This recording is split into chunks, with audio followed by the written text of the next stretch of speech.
ya mkono wa Mungu.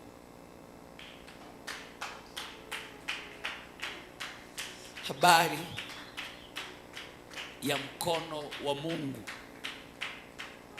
Mkono wa Mungu, mtu wa Mungu si kama mkono wa mwanadamu. Mkono wa Mungu ni mkono ambao haushindwi. Mkono wa Mungu hauna mapungufu. Mkono wa Mungu hauna kasoro. Mikono ya watu inaweza kuwa na shida na mikono ya watu inaweza kosa kufanana. Si kama unafahamu, kuna watu wana mikono mirefu, moja mfupi. Si kama unafahamu, kuna watu wana vidole 6. Ukiongeza vya miguu, vingine miguu kwa vidole 12, mikono 12, vinakuwa 24. Lakini Mungu hana kasoro. Mungu anafanana na utukufu wake. Mungu hajawahi zaa kisichomfanana. Chochote Mungu anazalisha kinamfanana. Watu wanazaliwa wana maumbile tofauti na wazazi wao, lakini waliozaliwa na Mungu wanafanana na Mungu. Mkono wa Mungu hauna kasoro. Mkono wenye nguvu. Habari za mkono wenye nguvu. Mikono ya watu inaweza vunjika ikawekwa chuma na bado akawa na kasoro. Kuna shughuli hawezi akafanya, maana mkono mmoja uko na injury kwa sababu ashawahi vunjika mkono. Mikono ya watu inaweza ikafanya maovu, lakini mkono wa Bwana unaweza kutuhurumia. Mikono ya watu inaweza mwaga damu isiyo na hatia, lakini mkono wa Mungu unaponya damu isiyo na hatia. Mikono ya watu inaweza katishia watu maisha, lakini mkono wa Mungu unatuongezea maisha. Mkono wenye nguvu. Kuna mikono, lakini kuna mkono. Mkono wa Mungu. Mkono wa Bwana umeinuliwa juu. Mkono wa Bwana si mfupi. Watu wana mikono mifupi, ndio maana sometime unaweza ukatumia fimbo ikafika pale uweze kufika. Unaweza ukatumia kamba ifike pale uweze fika, lakini mkono wa Mungu unafika popote. Unafika kwa mashimo, unafika makaburini, unafika hata nchi kavu. Mkono wa Mungu. Mikono ya watu kuna mahali wezienda, lakini mkono wa Bwana unafika. Katika jina la Yesu Kristo aliye hai, wasahili Roho Mtakatifu Bwana na kuabudu. Wewe ni Mungu wa majeshi. Pokea utukufu mbinguni. Mkono wa Mungu. Mkono wa Mungu. Kitabu cha Zaburi 44 mstari wake wa kwanza kuanzia pale. Nitasoma kwa neema ya Bwana na kwa jina la Yesu Kristo. Mungu, tumesikia habari kwa masikio yetu. Baba zetu wametuambia matendo uliyotenda siku zao, siku za kale. Mstari wa pili, wewe kwa mkono wako uliofukuza mataifa ukawakalisha wao. Wewe uliwatesa watu wa nchi, ukawaeneza wao. Daudi anasema kwenye Zaburi ya kwamba tumesikia habari kwa masikio yetu. Habari baba zetu walituambia matendo uliyotenda siku zao za kale. Nini kimefanya matendo siku zao za kale? Uliye kanisani unaweza keti, unaweza kukaa kwa kiti chako. Daudi anasema tumesikia baba zetu wametuambia matendo uliyotenda. Yaani kuna vitu Mungu alifanya wakati hawakukuweko wao. Kuna mambo Mungu aliyafanya, kuna vitu Mungu alifunua, kuna neema aliachilia, kuna nguvu ambazo zilifanya kazi, kuna miujiza Mungu aliyefanya ambaye si ya kawaida. Kuna miujiza alifanya Mungu, alifanya mambo ambayo si ya kawaida. Kuna mambo aliyofanya Bwana, kuna mambo alifanya, tumesikia kwa masikio yetu. Ninamuona mtu kwenye ujumbe wa mkono wenye nguvu, mkono wa Bwana, ya kwamba kuna kipindi kinafika, watu watasema kile Mungu alichofanya kwenye maisha yako. Wanasimulia aliyotenda Mungu, wanaambia watoto wao. Ninaona kuna mtu, mkono wa Mungu unayabeba maisha yako, utasimulia wanao, watoto wako watasimulia kile Mungu amefanya. Kuna watu Mungu anawabeba, kuna watu mkono unawabeba, kuna watu mkono unawabadilishia maisha. Sema haleluya. Nasikia usiku wa leo kuna vitu Mungu anafanya, watoto wako watasimulia. Kuna mambo Mungu anafanya, marafiki zako watasimulia. Kuna nafasi Mungu anakuweka, marafiki zako watasimulia. Kuna kiwango Mungu anainua mtu, watu watasimulia. Kuna neema Mungu anaachilia, watu watasimulia. Kuna baraka Mungu anapeana, watu watasimulia. Kuna uponyaji Mungu ataponya watu, watu watasimulia. Natangaza kwa ibada hii kwenye mtandao, kwa Facebook na kwa YouTube, kuna watu Mungu anawaponya, watu watasimulia. Watasema huyu si yule aliyekuwa kiwete, lakini atawaambia kwa ibada siku moja, usiku wa Ijumaa ama usiku wa Jumanne, masaa ya usiku kama haya, mtumishi wa Bwana alikuwa anahubiri na mtu akanitumania link ya ibada. Nilipojoin ibada hiyo, alipokuwa naongea, nilisikia nguvu zinashuka, nikasikia miguu inanyoroka, nikasikia mkono unanyoka, nikasikia kusimama, nikasikia natembea. Kuna watu Mungu anageuza maisha yao, kuna watu Mungu anageuza familia zao. Wasahili Mesaya, heshima na adhama na wasahili Elogimu. Baba zetu walituambia matendo uliyotenda. Ninaona kuna mtu anasimulia wanaye, nilikuwa mwanamke wa kufulia watu, nilikuwa mama kuombaomba, nilikuwa mama nimedharauliwa sana, nilikuwa mama sina faida kwa familia. Wangeitana vikao nisingeitwa. Nilikuwa mama nisiyetambulika, nilikuwa baba nisiyetambulika, nilikuwa kijana nisiyekubalika na watu, nilikuwa binti niliyedharauliwa na watu, nilikuwa mtu ambaye nilinuka kama damu ya kunguni. Atukuzwa Bwana wa majeshi aliye mbinguni.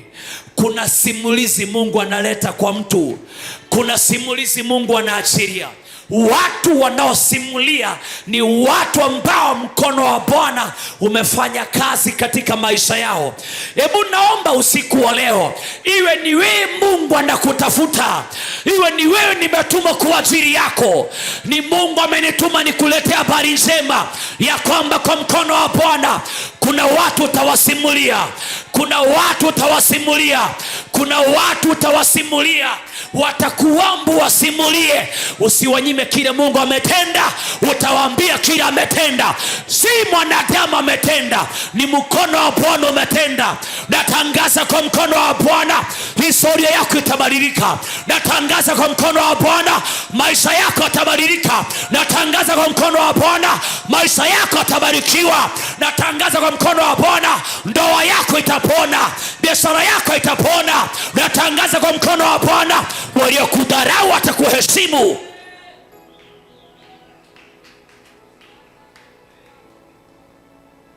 Wasahili Mwokozi. Baba zetu wametuambia, wewe kwa mkono wako uliofukuza mataifa, ukawakalisha wao. Yaani mkono wa Mungu, sifa kuu ambayo tunaambiwa, mkono wa Mungu unahamisha watu, unakupatia nafasi. Mkono wa Mungu unafukuza kilichokushinda. Kufukuza ni kuondoa. Mkono uliofukuza mataifa ukawakalisha wao. Mkono wa Mungu unakuandalia nafasi. Sio nafasi imekuwa empty, hapana. Imekuwa dormant, hapana. Nafasi inomilikiwa na mataifa, nafasi ambayo inamilikiwa na wengine. Kuna nafasi ambayo Mungu anapatia mtu usiku wa leo. Kuna watu wanapatiwa nafasi. Kuna watu wanapatiwa nafasi. Kuna watu wanapatiwa nafasi. Wanadamu amekunyima nafasi, Mungu amekuandalia nafasi. Natangaza nafasi yako, iwe ni kwenye ndoa, iwe ni kwenye biashara, iwe ni kwenye masomo ya wanao, iwe ni kwenye uchumi. Kuna watu wanapewa nafasi. Kuna watu wanapewa nafasi. Kuna watu wanapewa nafasi. Sema haleluya. Mungu aliwafukuza mataifa wakakaa. Naomba Bwana akukalishe mahali ambapo umetamani kwa muda mrefu. Naomba Bwana akukalishe mahali ambapo umepatamani kwa miaka mingi. Naona Bwana anakalisha watu mahali ambapo hawakutarajia utakaa. Mungu wa majeshi anakuketisha. Usiniulize kiti kitatoka wapi. Usiniulize barabara itatoka wapi. Usiniulize nani ataniongeleshea. Usiniulize nani ataongea kwa niaba yangu. Aliyefanya punda akaongea, huyo Mungu wa majeshi ataongea. Na Bwana akiongea, kila kitu lazima kitatii. Na Bwana akiongea, kila kitu kitainua mikono. Na Bwana akiongea, chochote kitasarenda. Na Bwana akiongea, watakupatia nafasi. Na Bwana akiongea, watakufungulia njia. Na Bwana akiongea, wataondoka wakuache. Na Bwana akiongea, watatawanyika wenyewe. Na Bwana akiongea, watakimbia bila kufukuzwa. Na Bwana akiongea, watakimbia mbele yako, watakupatia kisogo. Na Bwana akiongea, watatoroka wenyewe. Na Bwana akiongea, watahama wenyewe. Na Bwana akiongea, watatoroka wenyewe. Natangaza ya kwamba watatoroka mbele yako. Watatoroka mbele yako. Watatoroka mbele yako, sio pembeni yako. Watatoroka mbele yako. Watatoroka mbele yako. Watatoroka mbele yako. Gonga mtu high five, mwambie watatoroka mbele yako.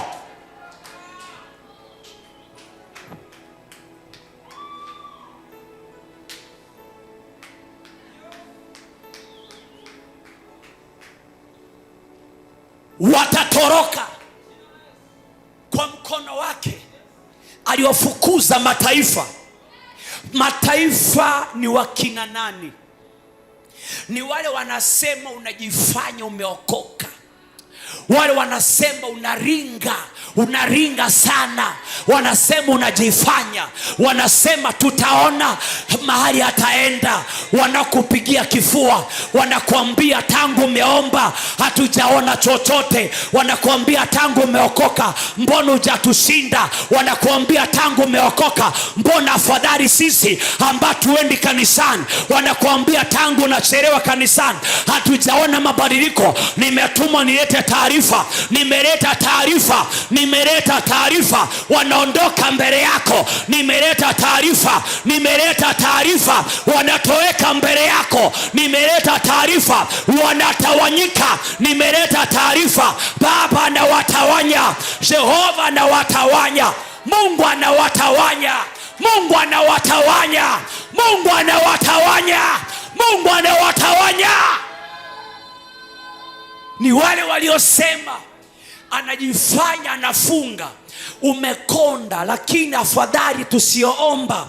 Anajifanya anaomba sana, lakini afadhali sisi ambao hatuombi. Ni wale wanaosema anajifanya ameokoka sana, anajifanya kwa kiroho sana, anajifanya kuchelewa kanisani. Mungu wa mbinguni anakuketisha. Mungu wa majeshi anakukalisha. Mtu aliyekaa ni mtu aliyefika. Mtu ukikaa kwa gari umefika, na ukisimama ndani ya gari kama unasafiri ni hatia. Viti ni vya watu ambao serikali imewahalalisha kwamba wanafaa kubebwa ndani ya gari. Ndio maana juzi nimeona kondakta mmoja anakamatwa. Kondakta akashikwa, abiria wakabebwa, baadaye polisi wakawahurumia wakawaachilia, lakini kondakta ndani, maana amebeba watu kinyume na sheria. Wamesimama hawajakaa. Mungu amesema utasimama, utakaa. Kukaa kuna maanisha pumziko. Kukaa kuna maanisha kutosheka. Kukaa kuna maanisha umefika. Mungu akufikishe kwenye hatima yako. Mungu akufikishe kwenye maono yako. Mungu akufikishe kwenye ndoto yako. Natangaza kwamba utafika. Nimetumwa niongee na mtu. Wakati naongea nasikia nguvu ya Bwana ikihudumia wana wa Mungu. Nasikia nguvu za Bwana zimejaa kwa madhabahu, zimejaa kwa kanisa.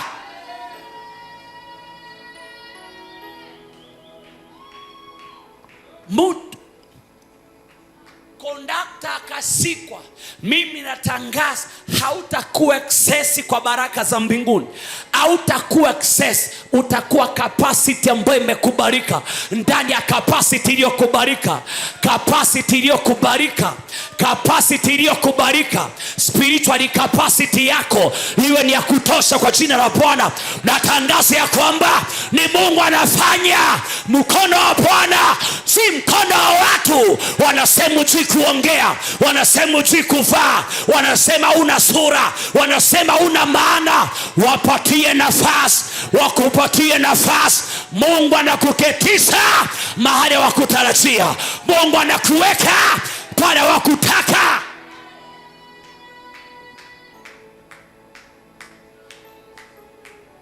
Ninaongea na mtu.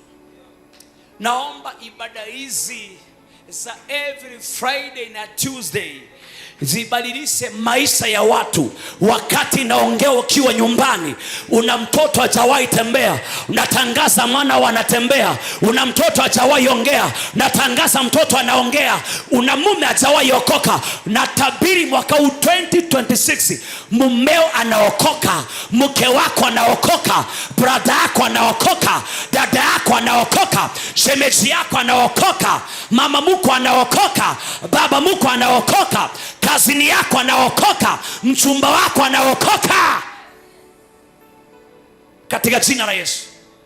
Na nena ndani ya mwezi wa kwanza, kabla hujamalizika tarehe 30 leo, kabla uingie tarehe 1 mwezi wa pili, Mungu akupatie wimbo mpya. Mungu akupatie wimbo mpya. Natangaza Bwana akupatie testimony. Bwana akupatie usemi. Bwana akupatie sauti. Ninaongea na mtu ambaye mahali umefika, unasikia kuondoka Nairobi, unasikia kuhama Kisumu, unasikia kuhama Busia, unasikia kuhama Mombasa, unasikia kuhama Kenya. Nataka kusema ya kwamba Mungu akubariki mbele za maadui zako. Mungu wa mbinguni akuketishe kwa nafasi adui zako wakiwa wajafa. Afanye kitendo mapema. Mungu afanye kitendo mapema. Natangaza pokea usiku wa leo. Natangaza pokea kwa damu mwana kondoo. Natangaza pokea. Ninanena pokea. Mungu akukalisha. Ambia mtu Mungu ananikalisha. Mkono wa Mungu unatuandalia nafasi isiyokuwa na bugudha. Ambia mtu hakuna bugudha. Neno bugudha inamaanisha uchokozi. Hakuna bugudha. Ambia mtu hakuna bugudha. Mkono wa Mungu unakuandalia nafasi, hakuna bugudha. Mwambie kwa sauti, mkono wa Mungu unakuandalia nafasi, hakuna bugudha. Mkono wa Mungu. Kuna watu inabidi wafukuzwe kwa hiyo kampuni uingie ndani. Kuna watu inabidi wafukuzwe kwa hiyo ploti ili wewe usikike. Kuna watu inabidi wafukuzwe kwa shamba uweze kuuziwa wewe. Kuna watu inabidi washinde kulipa. Walienda kwa waganga kuchukua madawa, kununua magari, kufanya biashara. Imefika wakati magari yao wanakosa namna, inabidi wayauze kwa bei rahisi. Naona wakielekezwa kwako. Kuna watu inabidi Mungu afukuze kwenye manyumba ili Bwana akupatie nyumba. Kuna watu inabidi Mungu afukuze ili akupatie cheo walicho nacho. Kuna watu inabidi Mungu awaondoe kwenye siasa ili usikike. Kuna watu inabidi waondoke mbele ya huyo mkubwa, mbele ya huyo mheshimiwa, ili uanze kuonekana nyota yako. Natangaza uanze kuonekana. Kuna watu inabidi waondoke, shule yako inuke. Kuna watu inabidi waondoke, maono yako yazaliwe. Kuna watu inabidi waondoke, maono yako yazaliwe, ndoto yako na izaliwe, biashara yako na izaliwe. Sema haleluya. Natangaza usiku wa leo, hata kama alienda Ukambani, hata kama alienda Tanzania, tunamuita kuja tumchangie nauli, aende Korea, aende Nigeria, lakini azue alichobariki Bwana hakuna wakulani, alichoinua Bwana hakuna wakususa, alichoponya Bwana hakuna kutia magonjwa. Natangaza Bwana kuinue, atangaza Bwana kuinue, atangaza Bwana kuinue, atangaza Bwana kuimarishe, atangaza Bwana kutendee. Sema power.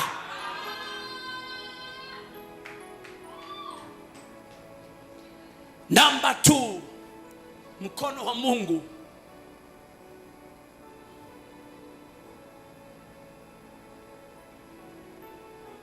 umebeba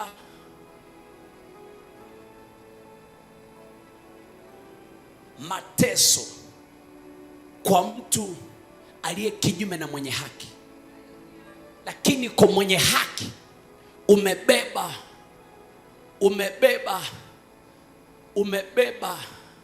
kuenea. Sema kuenea. Kuenea ni kufanya hivi. Kuenea. Tulikuwa na mwaka wa kuenea. Kuenea. Unaenea nyuma, unaenea mbele, unaenea kushoto, unaenea kulia. Amesema hivi, wewe uliwatesa watu wa nchi ukawaeneza wao. Mkono wa Mungu umebeba, narudia, umebeba mateso kwa yule aliye kinyume na mwenye haki. Mkono wa Mungu unakupatia kumiliki vitu usivyovigharamikia. Narudia tena, mkono wa Mungu unakupatia kumiliki vitu usivyovigharamikia. Aliwatesa watu wa nchi wakaenea. Inabidi Mungu aachilie mateso kwa watu fulani uweze kuenea. Kuna watu lazima wateseke waachilie baraka yako. Kuna watu lazima wakose usingizi, walale wakipiga nduru peke yao. Mungu anaweza amuru hata kunguni zikajaa kwa vitanda, wakahama kwa ploti, kwa sababu wamekuwa kero kwa maisha yako. Aliwatesa watu wa nchi akawaeneza wao. Na kuabudu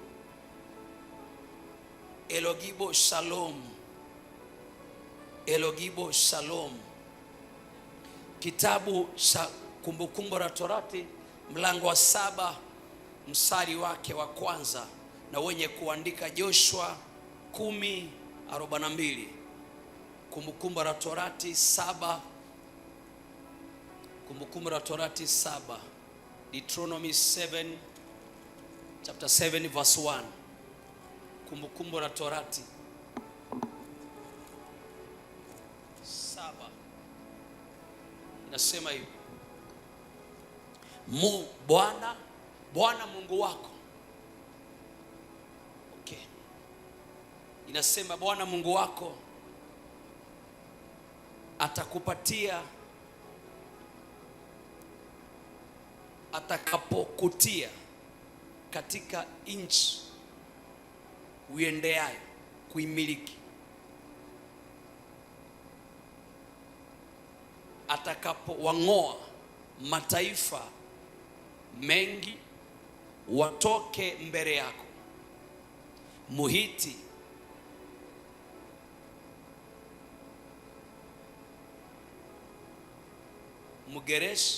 Mugarash, Mwamori, Mkanani, Mperizi, Muhivi, Myebusi, mataifa 7 makubwa yenye nguvu kukupita wewe. Oh, asante Roho Mtakatifu. Yaani Mungu, mkono wa Mungu haupambani na vitu vinyonge. Unapambana na vitu vinaonekana vyenye nguvu. Mkono wa Mungu haufanyi mambo madogo, unafanya mambo makubwa. Mkono wa Mungu haupigani na vitu vidogo, unapigana na vitu vikubwa. Vile vinavyoonekana kwako hauviwezi, vile watu wanaona kwamba huwezi kutoka, huwezi kuvishinda, vile vinaonekana ya kwamba hauwezi kuondoka ndani. Mkono wa Bwana akasema mataifa 7 wale nitawang'oa, nikukalishe wewe, wale wenye nguvu, wale wana nguvu kukushinda. Mkono wa Mungu haufanyi kile unaweza fanya wewe, unafanya usichoweza kukifanya. Mkono wa Mungu hauleti kile unaweza kuletewa na watu, unaleta kile mwanadamu hawezi kukuletea. Kwa lugha nyingine ni kusema ya kwamba unakupatia kile mwanadamu hawezi kukupatia. Mkono wa Mungu haufanyi kile adui anaweza kufanya, unafanya kile adui hawezi kufanya. Watu wenye nguvu kukuliko, sijui ni nini ambacho kina nguvu kwenye maisha yako. Kuna watu vitu vilivyo na nguvu kwenye maisha yao ni umaskini, umewashinda. Wengine vitu vyenye nguvu kwenye maisha yao ni madeni, madeni, amelemewa. Nataka kusema ya kwamba Mungu akasema hatutakopa, tutakopesha. Naomba Bwana kupatie pesa ambayo utakopesha watu katika jina la Bwana. Naomba Bwana kupatie mali ukasaidia wasiojiweza. Naomba Bwana kupatie baraka, jina lako libadilike. Wale kuita omba watakuita tajiri. Natangaza majina mapya katika maisha yako. Natangaza kama mtumishi wa Bwana, radi ya Bwana juu ya maisha yako. Sema power.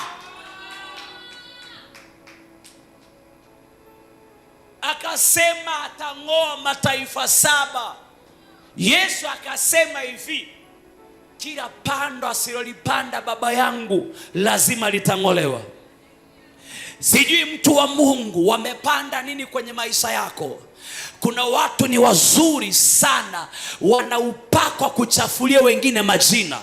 Kuna watu ni wazuri sana kwa shetani, wanaupakwa kuharibia watu majina, wanaupakwa kupanda vitu vibaya, kupanda sifa mbaya, kupanda uongo, kupanda fitina. Lakini nataka kusema ya kwamba wape kazi wapande, na Bwana anakuja kung'oa katika jina la Bwana. Waruhusu wapande, Mungu apate kazi. Waruhusu wapande, Jehova apate kazi ya kung'oa. Sema haleluya.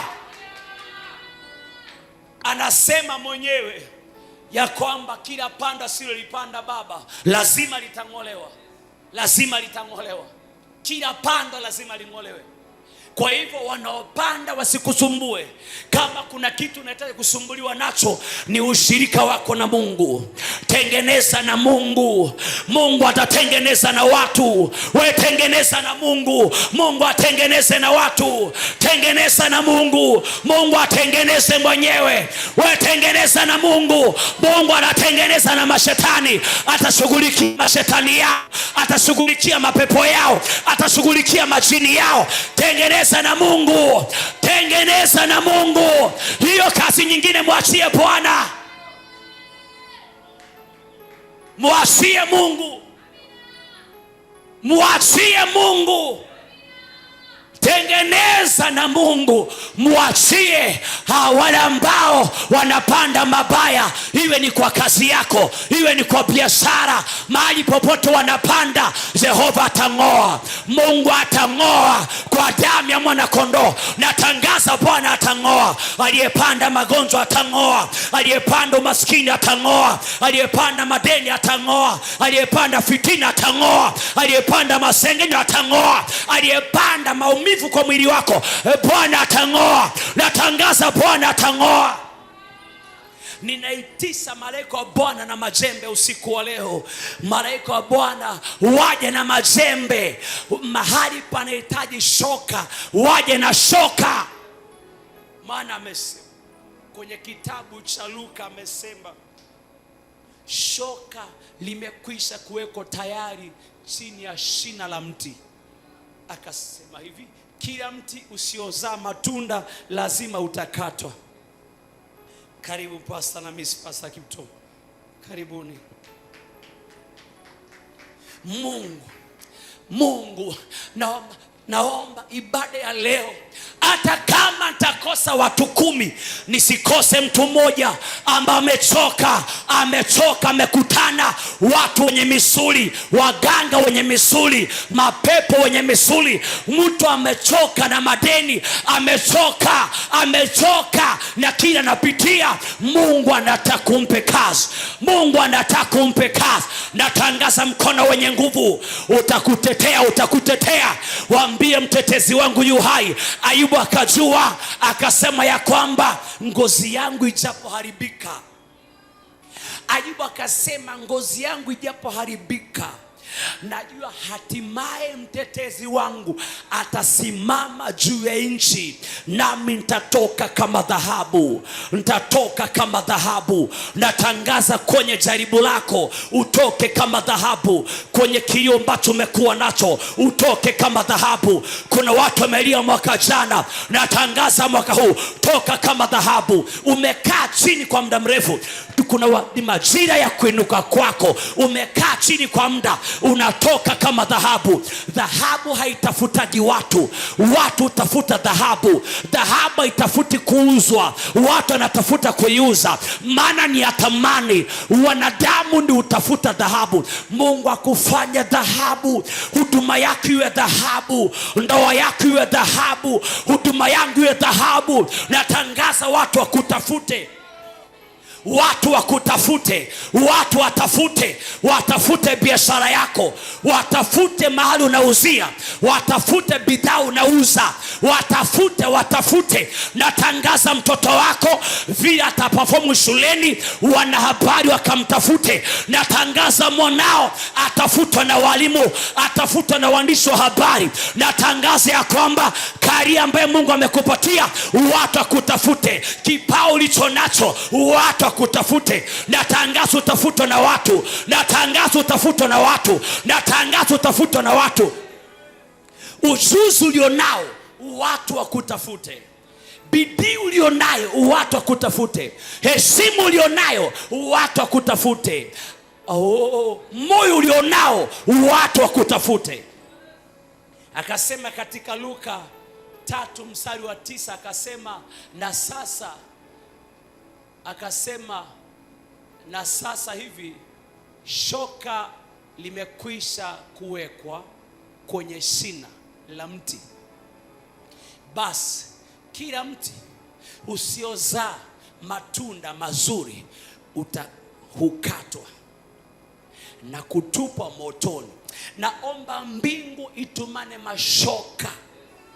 Chochote ambacho kinakuzuia usizalishe vitu kwenye ufalme wa Mungu, usizalishe kwenye bidii ulionayo, usizalishe kwenye biashara, usizalishe kwenye ndoa, usizalishe kwenye maono yako, natangaza shoka la Bwana. Natangaza shoka. Ninanena shoka. Hebu nisome yako pasa, inasema nini? Luka 3:9. Na sasa hivi shoka limekwisha kuwekwa penye mashina ya miti. Basi kila mti usiozaa matunda mazuri hukatwa na kutupwa motoni. Kila mti usiozaa matunda, yani miti ni mingi, lakini ule usiozaa ndio unaokatwa. Mungu aliamua kukata mataifa, watu wenye nguvu wakakatwa, maana wanachozaa wanazaa mapoza, wanachozaa ni zabibu mwitu, si zabibu tamu. Akakata mataifa kwenye nchi ya ahadi, nchi ya Kanani, akakalisha wana wa Israeli. Kuna watu inabidi Mungu awakate Nairobi akupatie nafasi. Kuna watu inabidi Mungu awakate Mombasa akupe nafasi. Kuna watu inabidi Mungu wakate Ulaya, wakate Uarabuni hapo. Unaniangalia ukiwa Uarabuni wewe, kuna vitu Mungu anabidi akate. Huyo mchawi anasema hakutawahi olewa mtu na harusi kwa familia. Huyo anasema hakuna mtu atalipiwa mahari kwa hii family. Inabidi Mungu atumane shoka. Ninaamuru siku wa leo mbingu itumane shoka kwa damu ya mwana kondoo. Amesema shoka liko tayari. Wenye kukata ni malaika wa Bwana. Yaweza kuwa shoka ni neno ambalo naliachilia. Kuna vitu linakata kwenye maisha yako. Kuna vitu vinakatwa kwenye familia. Kuna vitu vinakatwa kwenye ndoa. Kuna vitu vinakatwa kwenye uchumi wa mtu. Naomba Mungu alidhibitishe neno lake kwenye maisha yako. Ninaongea na mtu ambaye anasema, Mungu wa mbinguni, uliyetenda kwa fulani, Mungu uliyetenda kwa nani hii, Mungu uliyetenda kwa huyu, Mungu uliyetenda kwa yule, njoo kwangu. Mungu wa mbinguni alipotoka kwa Sara mwanamke tasa, alienda kwa Hana. Alipotoka kwa Hana, alienda kwa Elizabeti. Naomba kuje kwako katika jina la Yesu. Akuje kwako kwa damu ya mwana kondoo. Alipotoka kwa Abrahamu, alienda kwa Isaka. Isaka kaishi nchi ya kigeni. Isaka akapanda mbegu. Isaka akatajirika kupitia kilimo. Alipotoka kwa Isaka, alienda kwa Yakobo. Alipotoka kwa Yakobo, alienda kwa Yusufu. Kwenye nchi ya kigeni akatajirika. Bwana akitoka kwao, natangaza kuja kwako. Natangaza aje kwako. Inanena kuja kwako. Inanena kuja kwako. Atangaza kuja kwako. Bwana kuja kwako. Inatabiri kuja kwako. Sema power. Nini kimepanda kwenye biashara?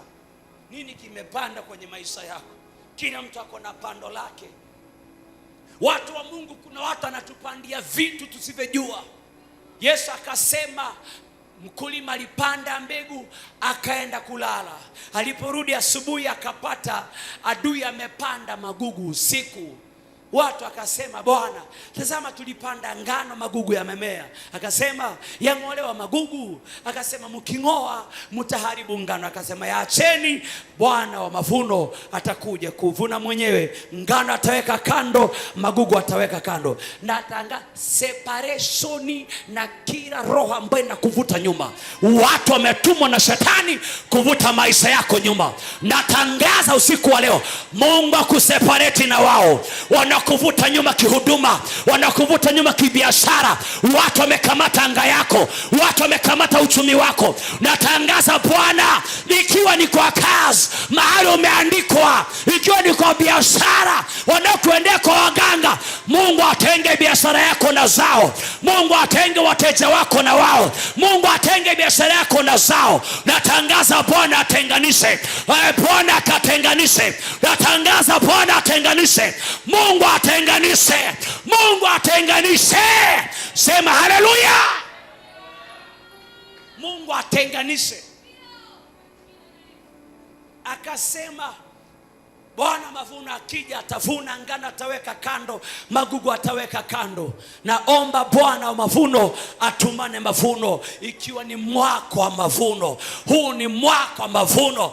Kuna vitu utavuna, mtu wa Mungu. Natangaza kuvuna ni lazima, si kwa nguvu zako, kwa nguvu za Bwana. Natangaza kwamba mwaka huu kuna mashamba utavuna ambao hukupanda. Nataka kusema ya kwamba walivuna Kanani, mashamba wa Kanani. Natangaza Bwana atakupatia. Bwana atakupatia. Sema power. Wasahili Roho Mtakatifu, heshima na adhabu Ni kweli hatuwezi kuvuna tusichokipanda, lakini kwa mara ya kwanza Israeli wanavuna nchi ya Kanani, maziwa na asali. Maziwa yanavunwa kwa kukama, watu wanakama. Hebu niwekee ng'ombe anayekamuliwa hapo, please media team. Hebu nisachie ng'ombe anayekamuliwa kama mnanielewa. Alafu asali huvunwa kutoka mzingani, kutoka mzingani ama kutoka kisuguni. Kwa mzinga ama kisuguu wanavuna asali. Naomba uvune, naomba uvune, naomba uvune. Umedharauliwa vya kutosha. Mimi naongea na mtu ambaye umechoka, unasikia kuachana na kumtumikia Mungu. Hapo umefika, ndio Mungu anaanzia. Unasikia umechoka na wokovu, hapo umesikia kuchoka, hapo ndipo Mungu anaanzia. Mungu anaanzia pale umefika mwisho. Maana mwisho wa mwanadamu ndio mwanzo wa Bwana. Mahali akili ya mwanadamu imefika mwisho, hapo ndipo akili ya Mungu inaanzia. Mungu anaanzia hapo. Ninaongea umechoka na ndoa, umechoka na kutafuta mtoto. Nataka kusema ya kwamba ripoti za wanadamu zinavunja moyo, lakini kuna ripoti moja peke yake inatia mtu moyo, inapatia na faraja, inapatia na matumaini, inapatia mtu nguvu ya kusonga mbele. Nataka kusema kwamba inuka, kung'uta mavumbi, songa mbele. Wewe ni wa ajabu, wewe ni mbegu ya Bwana. Kung'uta mavumbi, songa mbele na Bwana. Wacha kuangalia chini, chini kunavunja moyo. Wacha kuangalia chini. Daudi akasema, nitainua macho yangu niangalie milimani. Nitainua macho yangu nitazame milima, lakini msaada wangu watoka katika Bwana aliyeziumba mbingu na nchi. Yani hata nikiangalia mlima, licha kwamba ni milima mirefu, hakuna kaunti isiyokuwa na milima. Kaunti yako iko na milima mikubwa, mnaamini. Kuna milima wazee walifanya matambiko zamani. Kuna milima watu walienda kuomba miungu, wanataka mvua, walifanya tambiko. Daudi aliangalia milima akakosa msaada, akasema msaada wangu u katika Bwana alizifanya mbingu na nchi. Kwa sababu Daudi alisema, kwa msaada wa Bwana nalifuatia jeshi, na kwa msaada wa Bwana ninaruka ukuta. Ukuta ulio mbele yako lazima utauvuka, ukuta wako lazima utauvuka, na kwa msaada wa Bwana utafuatia maadui. Hivi ndivyo utavuna. Huyu anavuna maziwa. Kanani ilikuwa hivi, walikuta ng'ombe za gredi ziko tayari. Kanani kulikuwa hivi, nchi iliyojaa maziwa na asali. Kulikuwa hivi, watu walienda kazi ni kukamua, kasi kutafuta ndoo ziko. Zile ndoo walitumia kukamua ndizo utatumia kukamua. Nataka kusema ya kwamba Mungu anaweza nyang'anya mtu baraka alienda kwa mganga na akazitakasa na akakupatia. Narudia tena, Mungu anaweza nyang'anya mtu ambaye amepata pesa kwa njia mbaya, na Mungu akazichukua na anazitakasa anakupatia. Maana shetani hakuumbwa na chochote. Kumbuka ya kwamba Kanani walikuwa naabudu miungu ya mawe. Kulikuwa na mungu wa mawe, mungu wa jua, mungu wa mwezi, mungu wa nyota. Wanaangalia nyota za mbinguni. Na kulikuwa na mungu wa miti wa kuchonga, mungu wa miti wa kuchonga. Lakini angalia kwamba hawakuambiwa wale walikuwa na mungu wa kuchonga wako na asali mtamwaga chini. Wale walikuwa na mungu wa mawe wako na utajiri mtaharibu. Mungu alivitakasa mapema kabla wajafika. Naomba Bwana wa majeshi atakase mapema kabla hujakifikia, kimetakaswa na Bwana. Walivuna maziwa. Naomba umwaka uvune. Natangaza mavuno. Bwana akupatie mavuno. Natangaza mavuno kwa maisha yako. Mavuno, maziwa nasimamia neno la Mungu. Uvune ufunuo wa neno, uvune utajiri wa neno la Bwana. Maziwa nasimamia ulaini wa maisha, wepesi wa maisha. Maziwa yanasimamia usafi, vile maziwa ni meupe, usafi wa maisha. Mungu akupe kuvuna afya njema. Mungu akupe kuvuna ulinzi. Mungu akupe kuvuna kipawa. Mungu akupe kuvuna baraka. Mungu akupe kuvuna huduma. Mungu akupe kuvuna biashara. Mungu akupe kuvuna upendo. Mungu akupe kuvuna ndoa. Mungu akupe kuvuna mashamba. Mungu akupe kuvuna ploti. Mungu akupe kuvuna magari. Natangaza kuvuna. Sema haleluya. Natangaza kuvuna. Ninatangaza kuvuna. Hebu niweke mzinga wa asali, wanavuna asali, halafu nirudi kwenye andiko pale.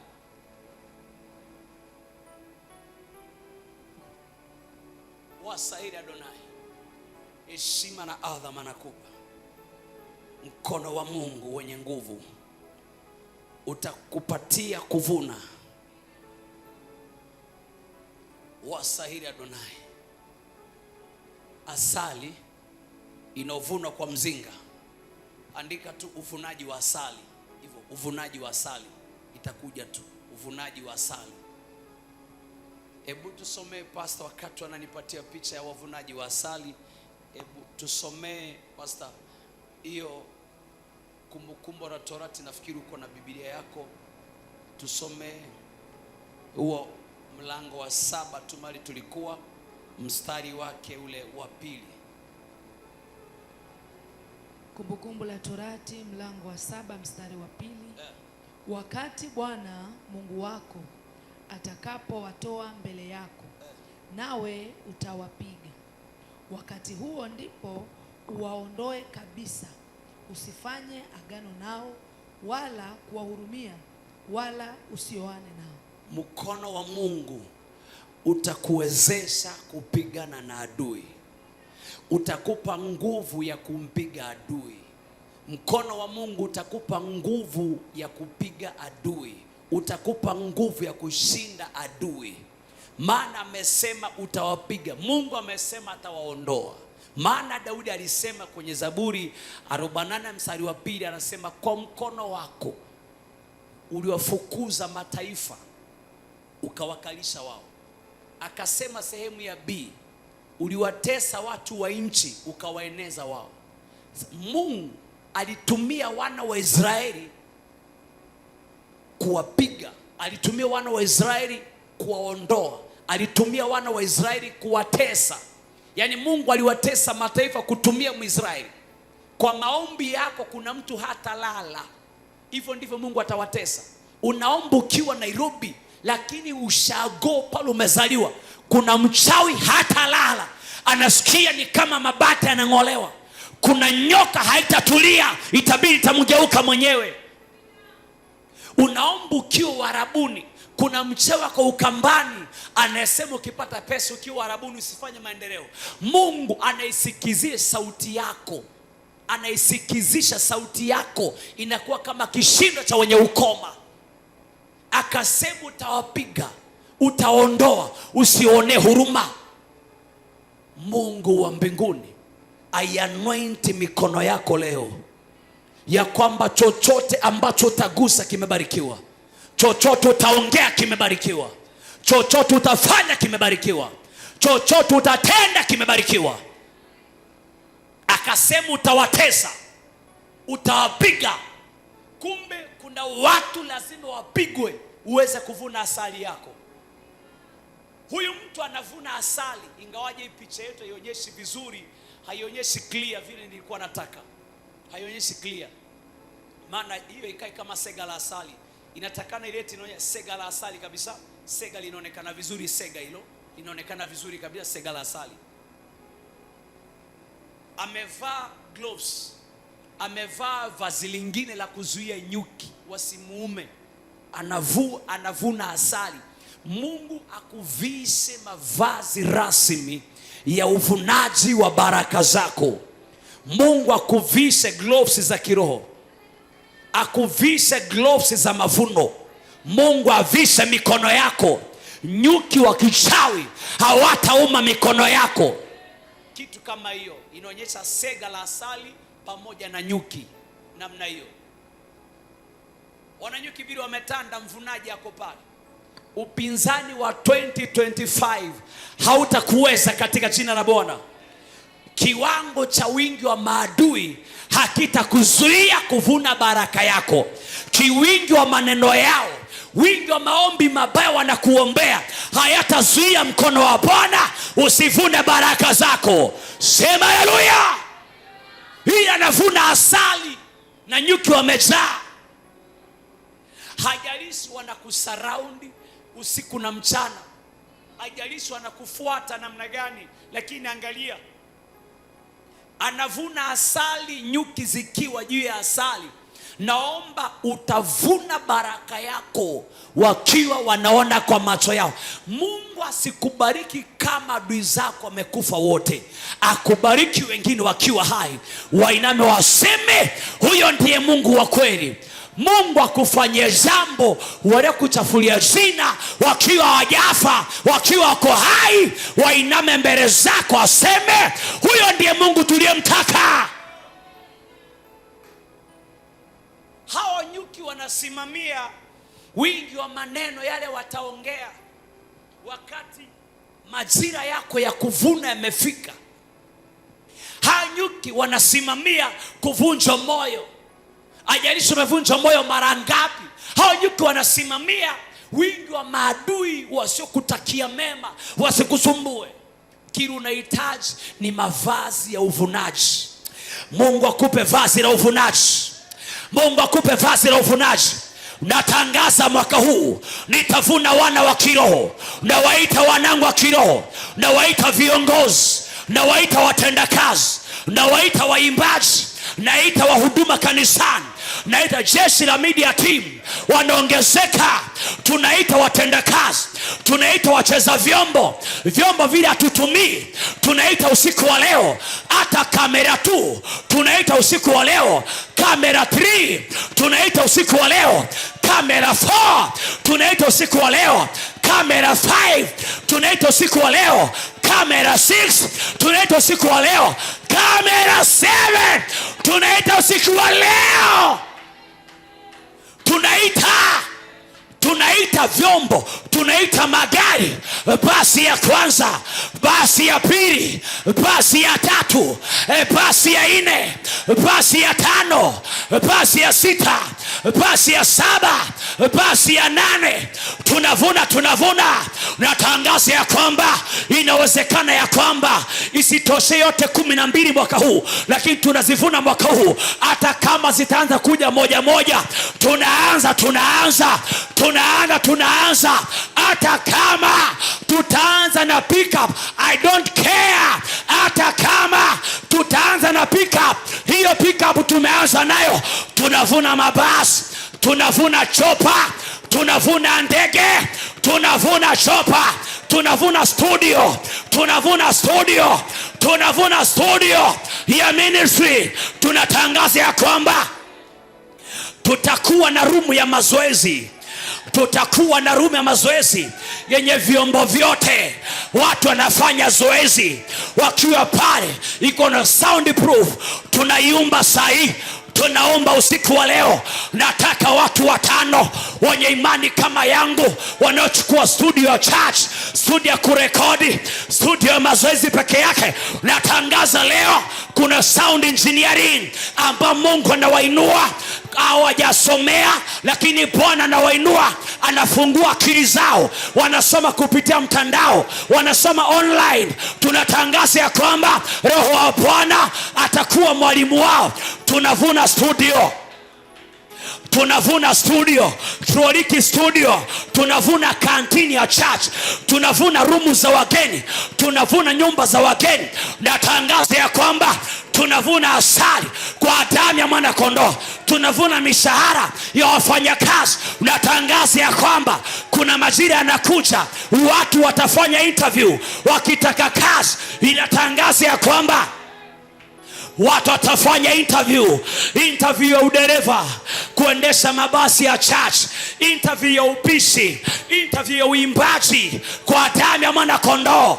Watu watafanyishwa interview.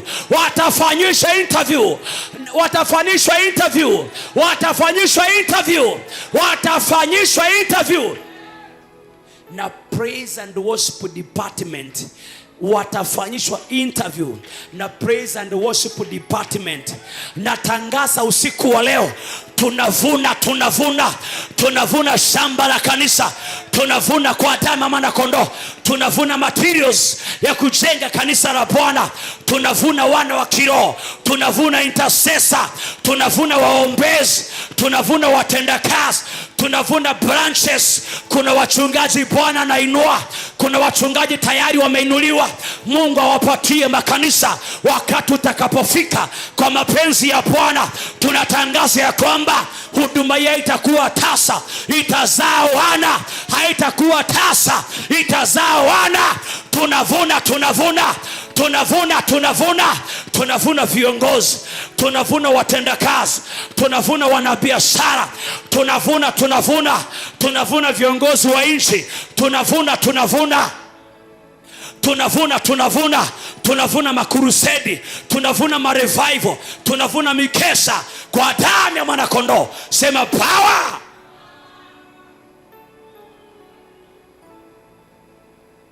Wasahili Mesaya, wewe ni Mungu.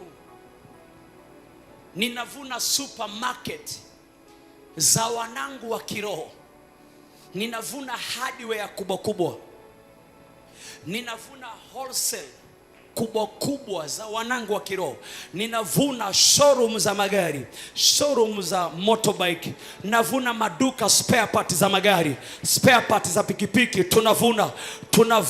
Tunavuna maduka makubwa ya kuuza ma TV, ma radio, ma friji, tunavuna ma supermarket, tunavuna kwa damu ya mwana kondoo, tunavuna magari za biashara, za transportation, tunavuna kwa damu ya mwana kondoo. Biashara transportation tunavuna, tunavuna matrera. Naitishia wanangu matrera, na waitishia magari wanaotaka biashara ya Uber, wanaotaka biashara ya matrera, wanaotaka hoteli, wanaotaka salon, wanaotaka botiki, wanaotaka cosmetic. Tunavuna. Natangaza ya kwamba tunavuna. Na download nyimbo za watu kwa jina la Bwana. Watu wavune nyimbo, wala ambao ni waimbaji Bwana, shukisha nyimbo kutoka juu, shukisha ufunuo Bwana, waachilia nyimbo Jehova. Wakisimama kwa madhabahu, watu wanaokoka, watu wanapona, wagonjwa wanakombolewa, mapepo zinaachilia watu. Tunatangaza Bwana, waachilia nyimbo ndani mwao. Naitisha mavuno ya nyimbo, tunaita nyimbo usiku wa leo. Natangaza Bwana, waachilie nyimbo kwa ndoto. Natangaza nyimbo. Hujawahi tunga wimbo, hujawahi imba, kuna watu watawashangaza hapa kanisani. Hujawahi msikia kiimba, lakini ghafla wimbo atarekodi, watu wanalia machozi. Naitishia watu nyimbo. Natangaza nyimbo. Tunageuza secular music inakuwa gospel music kwa damu ya mwana kondoo. Secular music inakuwa gospel music kwa damu ya mwana kondoo, kwa damu ya mwana kondoo, kwa damu ya mwana kondoo, katika jina la Yesu. Mungu naitisha, wapatie sauti. Wewe Mungu wa majeshi uliyepanya punda akaongea, mnyama akasema, naitisha nyimbo kwa watu, nyimbo kwa wanaume na wanawake, wasichana kwa wavulana. Waachilia Bwana. Kuna watu umesema kipawa cha mtu kitamfungulia njia, umesema kipawa cha mtu kitamweka mbele, kitamtoa nyuma kimpeleke mbele. Huduma yako ikuweke mbele, huduma yangu niweke mbele, kipawa chako ikuweke mbele, kipawa changu kiniweke mbele. Natangaza Bwana kuweke mbele. Atangaza uweko mbele na Bwana. Watu weke mbele na Bwana. Mungu akuweke mbele. Mungu akuweke mbele. Mungu akuweke mbele. Mungu akuweke mbele. Natangaza tuwe mbele. Bwana tuweke mbele. Bwana tuweke mbele. Bwana tuweke mbele. Kwenye biashara uwe mbele, kwenye ndoa uwe mbele, kwenye uchumi uwe mbele, kihuduma tuwe mbele, kibiashara tuwe mbele, kimaendeleo tuwe mbele, kiupako tuwe mbele. Sema power.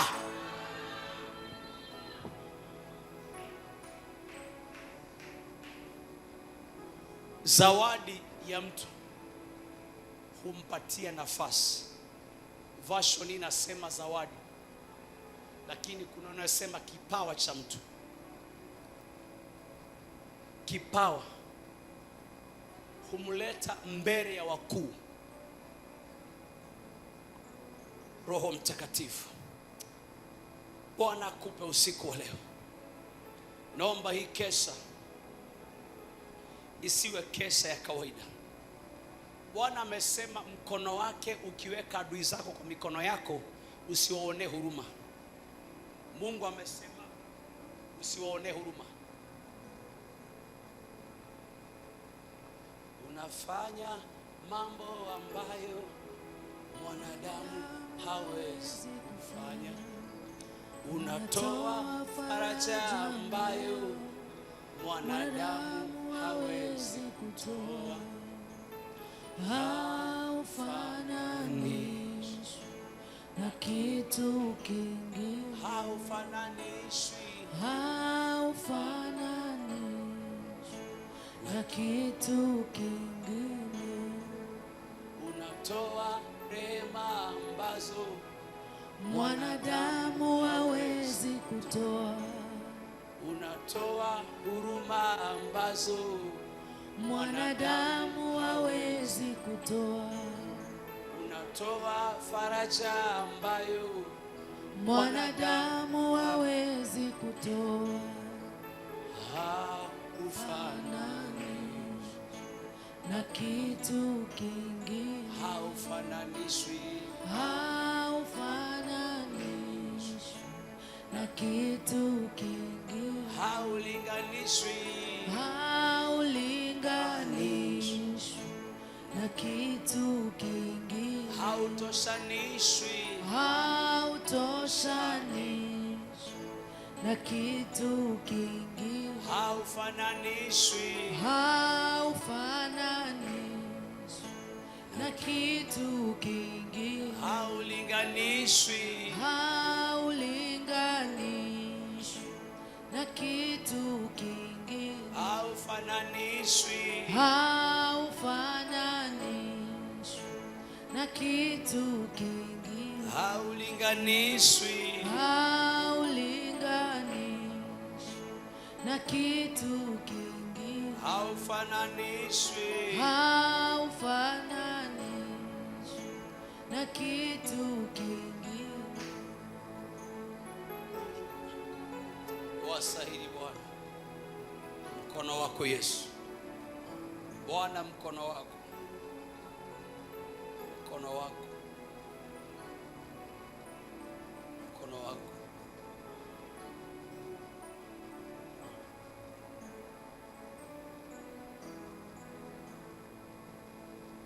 Kumbukumbu la Torati 7:6 inasema,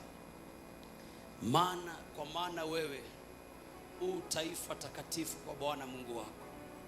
Bwana Mungu wako amekuchagua kuwa watu wake, hasa zaidi ya mataifa yote walioko juu ya uso wa nchi.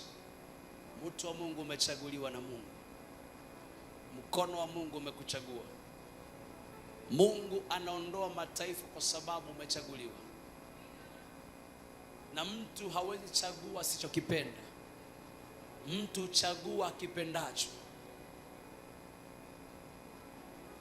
Ndio maana kila siku wanasema, niko na mjomba wangu ameoa bubu. Bubu haongei, bubu hasikii. Na Bwana akawabariki na watoto 3. Hakuna bubu ndani. Mmoja ni mwanajeshi, mmoja anafanya law, mwingine ako high school. Bubu hajazaa bubu, amezaa watoto wanaongea. Nini kimefanya? Nguvu ya upendo. Mungu amekupenda. Hata kama kuna watu hawakupendi, Mungu anakupenda. Hata kama kuna watu unajua kabisa kwamba haukubaliki kwa mioyo yao, Mungu amekukubali katika jina la Bwana. Yawezekana umetamani kuresign kazi. Yawezekana umetamani kuacha biashara. Yawezekana umetamani kuacha chama. Mungu amekuweka kwa hicho chama akijua kupitia chama hicho atabadilisha historia yako. Wewe si wa kwanza kuwa na deni. Kuna watu wamekuwa na deni ndani ya chama hicho. Ukitoka kwa hicho chama, Mungu wa majeshi akupatie ushuhuda katika jina la Bwana wa majeshi. Ninaamuri ya kwamba ile pesa unapewa kwa chama kama loan haitaishia kwa magonjwa, haitaishia kwa madeni, haitaishia kwa matatizo, itafanya maendeleo. Mungu anakupenda. Anasema umependwa. Maana Bwana amekuchagua. Kuchagua ni kupendwa. Mungu amekuchagua kuliko mataifa mengine, amesema. Kwa maana wewe u taifa takatifu kwa Bwana Mungu wako. Wewe ni taifa takatifu. Jambo la pili akasema, Bwana Mungu wako amekuchagua kuwa watu wake hasa. Watu wake hasa. Na akasema, zaidi ya mataifa yote walioko juu ya uso wa nchi. Umechaguliwa na Mungu. Na udhaifu ulionao unapendwa. Nataka nikutie moyo kwamba unapendwa. Unapendwa, usikate tamaa. Inuka ukung'ute mavumbi na usonge mbele, unapendwa. Mungu anakupenda. Mungu anakupenda. Ikiwa Mungu anakupenda, wanadamu atakupenda tu. Ikiwa Mungu anakupenda, atashughulikia maisha yako. Ikiwa Mungu anakupenda, atashughulikia mahitaji yako. Mungu anakupenda. Ikiwa Mungu wa mbinguni amekuchagua, basi nataka kusema ya kwamba chochote ambacho unapata maishani, chochote kinafanyika maishani mwako, Mungu amekiruhusu. Hata ruhusu chochote ambacho kitakukatizia maisha, mkono wa Mungu utazuia. Hakuna atakaye kufupishia maisha katika jina la Bwana. Hakuna kufupisha maisha yako. Hakuna kufupisha maisha yako. Shika mtu mkono, mwambie hakuna mwanadamu kukatiza maisha yako. Mwambie hakuna mwanadamu kukatiza maisha yako. Hebu nigusie mtu, mwambie hakuna mwanadamu kukatiza maisha yako. Umechaguliwa na Mungu. Mungu akuchagulie maisha. Mungu akuchagulie baraka. Mungu akuchagulie pale utajenga. Mungu akuchagulie pale utaishi. Mungu akuchagulie kile unataka. Akuchagulie hata marafiki. Mungu akuchagulie watu kuomba na wao. Akuchagulie watu kuomba nao. Akuchagulie watu kufanya nao biashara. Mungu akuchagulie watu kutembea na wao. Usitembee na kila mtu. Mungu akuchagulie watu kufunga na wao, watu kutumika na wao. Natangaza kila mtu uliye hapa mwana haya madhabahu, umechaguliwa na Mungu. Uwe katika maono haya, uwe katika huduma hii, uwe baraka kwa huduma hii, huduma hii iwe baraka kwa maisha yako. Mungu akuchagulie watu. Mungu akuchagulie watu wa kuomba na wao. Akuchagulie watu wa kufunga na wao. Akuchagulie watu ambao unakaa na wao wakati unashare maono na mtu, si kila mtu. Mungu akuchagulie. Hebu tusome pasta alafu nitoke hapo. Hebu soma Biblia yako, labda yangu inasema tofauti. Nitasoma Kumbukumbu la Torati mlango wa 7 na mstari wa 6. Kwa maana wewe utaifa takatifu kwa Bwana Mungu wako.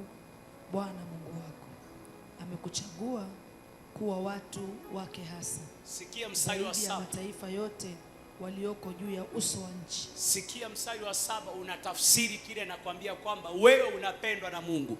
Ndio maana umechaguliwa. Sikia 7. Bwana hakuwapenda ninyi wala hakuwachagua ninyi kwa sababu mlikuwa wengi kuliko mataifa yote, maana mlikuwa wachache kuliko watu wote. Yaani Mungu hajakupenda kwa sababu kuna pesa nyingi. Mungu hajakupenda kwa sababu wewe una vitu fulani kuliko wale wengine. Lakini ni wazi kabisa ya kwamba Mungu amekupenda na udhaifu ulionao, kwenye unyonge wako, kwenye unyonge. Ndio maana maandiko yanasema kwamba mwenye haki huanguka mara 7 na akasimama. Na Yesu akasema chunga sana, wa kwanza asije akawa wa mwisho, wa mwisho akawa wa kwanza. Wakati Mungu amekuchagua, amekupa nafasi, muonyeshe uthamani wa kile amekupatia. Muonyeshe uthamani, value ya kile amekupatia. Maana amesema hivi, hatukumchagua sisi. Bwana hakuwapenda ninyi wala kuwachagua ninyi kwa sababu mlikuwa wengi. Kwa sababu mlikuwa wengi kuliko mataifa yote, maana mlikuwa wachache kuliko watu wote. Anasema hivyo kwa sababu Israeli wakishuka Misri walikuwa ni familia watu 70, watu 70.